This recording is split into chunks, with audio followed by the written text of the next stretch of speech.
Halo Sobat Maju, berjumpa kembali dalam OPAK, obrolan pajak tengah kota, pada channel YouTube KPP Madya Jakarta Utara bersama saya, Yofi Fardian, penyuluh pajak KPP Madya Jakarta Utara.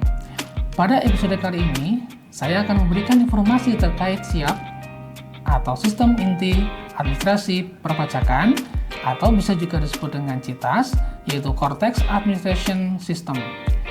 Cortex merupakan wujud transformasi layanan administrasi perpajakan yang akan diimplementasikan secara bertahap sejak 1 Juli 2024. Nah, salah satu proses dalam Cortex yaitu proses bisnis layanan perpajakan. Proses layanan perpajakan merupakan proses bisnis yang menyediakan informasi, edukasi, dan layanan yang dibutuhkan oleh wajib pajak maupun non-wajib pajak dalam memenuhi kewajiban perpajakannya. Beberapa manfaat yang akan diperoleh dari probis layanan perpajakan diantaranya adalah layanan satu pintu, yaitu terkumpulnya dalam satu pintu meliputi layanan edukasi, layanan interaktif, dan layanan administrasi perpajakan. Kemudian manfaat yang kedua adalah universal, yaitu layanan dapat diakses oleh wajib pajak dan non-wajib pajak. Kemudian yang ketiga adalah integrasi, yaitu terintegrasi dengan proses bisnis lain sehingga memudahkan pelacakan riwayat penggunaan. Dan yang manfaat keempat adalah kemudahan akses, yakni layanan dapat diakses melalui portal wajib pajak sehingga memudahkan wajib pajak mengakses layanan secara mandiri. Dalam proses bisnis layanan perpajakan, ruang lingkupnya terdiri dari 3 layanan. Yang pertama, layanan edukasi, dan yang kedua, layanan interaktif, dan yang ketiga adalah layanan administratif. Layanan edukasi perpajakan merupakan layanan bagi wajib pajak dan non-wajib pajak untuk mendapatkan pengetahuan perpajakan melalui kegiatan penyuluhan, pelatihan, dan pendampingan oleh kantor pajak atau unit lain di bawah Direktorat Jenderal Pajak. Layanan edukasi ini terdiri dari 3 fitur, yaitu yang pertama, reservasi kelas pajak, yang kedua, permohonan edukasi, dan yang ketiga, materi edukasi. Fitur reservasi kelas pajak. Kelas pajak merupakan program edukasi perpajakan yang dilaksanakan oleh kantor pajak untuk suatu topik perpajakan tertentu. Wajib pajak dapat memperoleh informasi dan melakukan reservasi kelas pajak yang diadakan suatu kantor pajak melalui portal wajib pajak dan website pajak.go.id. Fitur yang kedua adalah permohonan edukasi.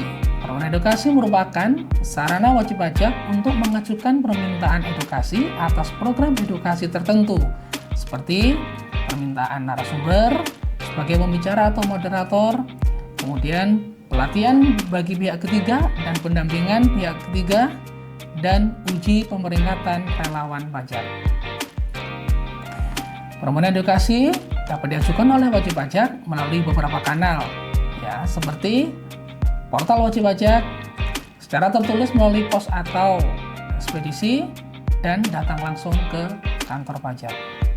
Kemudian fitur yang ketiga yaitu materi edukasi, yaitu layanan materi edukasi sebagai akses materi perpajakan dasar untuk membantu pelaksanaan hak dan kewajiban pajak secara mandiri, antara lain paparan, infografis, buku, leaflet, dan lain-lainnya. Ruang lingkup yang kedua adalah layanan interaktif. Layanan interaktif merupakan komunikasi 2 arah antara wajib pajak atau non-wajib pajak dengan Direktorat Jenderal Pajak yang meliputi informasi perpajakan, pengaduan, saran, dan apresiasi. Informasi perpajakan berupa informasi umum perpajakan seperti penjelasan ketentuan atau peraturan perpajakan, pelaksanaan pemenuhan hak dan kewajiban perpajakan. Pengaduan yang disampaikan oleh wajib pajak atau non-wajib pajak dapat berupa kode etik dan disiplin pegawai, yang meliputi pelanggaran kode etik dan disiplin pegawai di lingkungan DJP.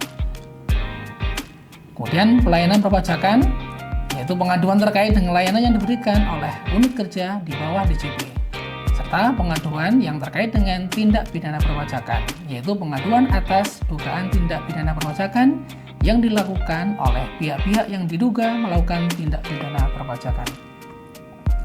Kemudian berikutnya adalah apresiasi, yaitu berupa penghargaan atau ucapan terima kasih dari wajib pajak atau non-wajib pajak yang dapat disampaikan melalui saluran online maupun offline, termasuk melalui media sosial resmi Direktorat Jenderal Pajak.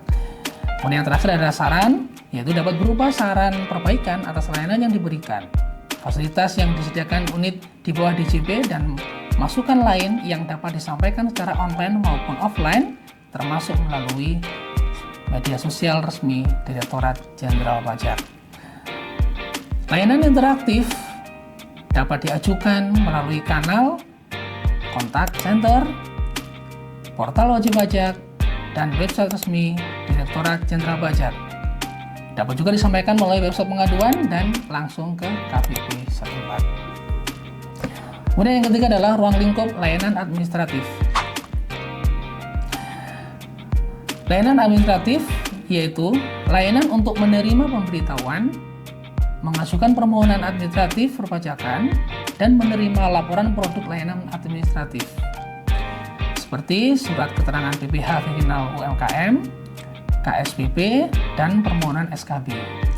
Layanan ini dapat diajukan melalui 3C. C yang pertama adalah klik, yaitu melalui website dan portal wajib pajak. Dan yang kedua adalah call, yaitu sambungan telepon dengan call center. Dan yang ketiga adalah counter, yaitu datang langsung ke KPP atau melalui pos atau jasa ekspedisi. Untuk dapat mengajukan layanan administratif melalui portal wajib pajak, maka akan mendapatkan proses autentifikasi melalui akun portal wajib pajak, sertifikat elektronik, atau e-kuasa. Perubahan proses bisnis layanan perpajakan akan menjadikan proses bisnis layanan administratif lebih andal sehingga memberikan manfaat seperti simplifikasi, yaitu kemudahan layanan administratif, efisiensi, yaitu efisiensi sistem dan kemudahan layanan administratif, validasi, yaitu penguatan validasi data wajib pajak, streamline proses, yaitu penyederhanaan dan percepatan proses bisnis, serta omnichannel dan borderless, yaitu menambah akses untuk layanan perpajakan. Demikian Sobat Maju, penjelasan kami mengenai proses bisnis layanan perpajakan. Semoga bermanfaat. Terima kasih dan sampai jumpa.